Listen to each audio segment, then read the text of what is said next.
আমার জীবনে অনেক অভিজ্ঞতা ঘটেছে, কিন্তু একটা অভিজ্ঞতার কথা যেটা আমি কোনোদিনও ভুলতে পারবো না। তো আজই সেই অভিজ্ঞতার কথা আমি তোমাদের শোনাবো। আর হ্যাঁ, তোমরা যারা আগের অভিজ্ঞতার কথা এখনো শোনোনি তারা অবশ্যই ভিডিওটি দেখে আসতে পারো, ডেসক্রিপশনে লিঙ্ক দেওয়া আছে। ঘটনাটি আজ থেকে প্রায় 2 বছর আগে ঘটেছিল। বেসিক্যালি আমি ফটোগ্রাফির কাজ করি, আর সেই কারণেই বাড়ি ফিরতে প্রায় রাত হয়ে যায়। তো এমনই কাজের সূত্রে একটা গ্রামে গেছিলাম, যার নাম ছিল গঙ্গারামপুর। সবুজে ঘেরা এই গ্রামটি ছিল সত্যি খুব সুন্দর। তো সেদিন শ্যুট শেষ হতে প্রায় 1:30 বেজে যায়, আর সবাই নিজের মতো বাড়ি চলে যায়। তো আমার একটা বন্ধু বাইকে করে আমাকে স্টেশনে ছেড়ে দিয়ে গেল লাস্ট ট্রেন প্রায় 2:15-তে। এমনিতে শীতের রাত, তার উপরে নির্জন এই স্টেশন, এমনকি স্টেশনের টিকিট কাউন্টারটিও বন্ধ হয়ে গেছে। সেই কারণে আমি টিকিটও কাটতে পারিনি সেই দিন। আজ আর বাড়ি ফিরবো না, পাশেই পিসির বাড়ি, সেইখানেই থাকবো আজকের রাত্রিটা। কাজ করে খুব টায়ার্ড হয়ে পড়েছিলাম আর খুব ঘুমও পাচ্ছিল। এইটা ভেবে আমি ক্যামেরার ব্যাগটা আমার বুকের মধ্যে নিয়ে বসলাম। একা একা বসে আছি এই নির্জন স্টেশনে, আশেপাশে কেউ নেই। এমনিতে আমি ভয় তেমন পাই না, কিন্তু সেই পরিবেশটা দেখে একটু হলেও আমি ভয় পেয়েছিলাম। চারিদিকটা খুব অন্ধকার আর কুয়াশায় ঢাকা ছিল। দেখবে যখন তুমি ভয় ভয় মনে হবে, তখন কিন্তু খারাপ খারাপ ঘটনাগুলো ঠিক সেই সময়তে মনে পড়বে। তো যাই হোক, মোবাইল ঘাঁটতে ঘাঁটতে অনেকটা সময় প্রায় কেটে গেছে, এবং হঠাৎ একটা ঠান্ডা হাওয়া আমাকে কাঁপিয়ে দিয়ে চলে গেল।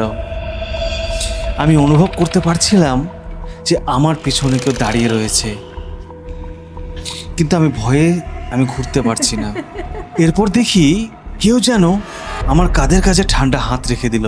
আমি প্রচণ্ড ভয় পেয়ে গেছি। আমি ইচ্ছে করলেও পিছন দিকে ঘুরে তাকাতে পারছি না। শুনেছি নাকি এরকম সময় পিছন ফিরে তাকাতে হয় না, তবুও কি আছে সেই জিনিসটা, সেটা দেখার জন্য আমি পিছু ফিরছি আস্তে আস্তে। এবং হঠাৎ করে একটা শব্দ শুনতে পাই আমি তো প্রায় চমকে উঠেছি। আমি ঘুরে দেখি প্ল্যাটফর্মে ট্রেন ঢুকছে। এরপর ট্রেনে উঠলাম, কিন্তু ট্রেনটাও ছিল সম্পূর্ণভাবে ফাঁকা, শুধুমাত্র একটি গার্ড ছিল। এরপর মনের ভেতর ভয় নিয়ে ট্রেন থেকে নামলাম। ভাইকে বলাই ছিল যে তুই একটু স্টেশনে এগিয়ে আসিস। সে মতো ভাই স্টেশনে দাঁড়িয়েছিল, আর সে রাত্রে বেশিক্ষণ না জেগে আমি শুয়ে পড়লাম। কিন্তু সেই হাতের কথা আমার বারবার মনে পড়ছিল। এই কথাটা ভাবতে ভাবতে আমার ঘুমও পড়ছে না, এবং হঠাৎ করে কখন যেন আমি ঘুমিয়ে পড়েছি। আর ঠিক এই সময় শুরু হয় মেন ঘটনা। মাঝরাতে আমার চোখ খোলে, আমি কিন্তু ঘুমিয়ে রয়েছি, এবং হঠাৎ করে দেখছি কালো ড্রেস পরা কেউ যেন হেঁটে আসছে আমার কাছে। আস্তে আস্তে সেই মানুষটি আমার কাছে কিন্তু চলে এসেছে। এই ঘটনাগুলো কিন্তু স্বপ্ন নয়, এটা সত্যি হচ্ছিল।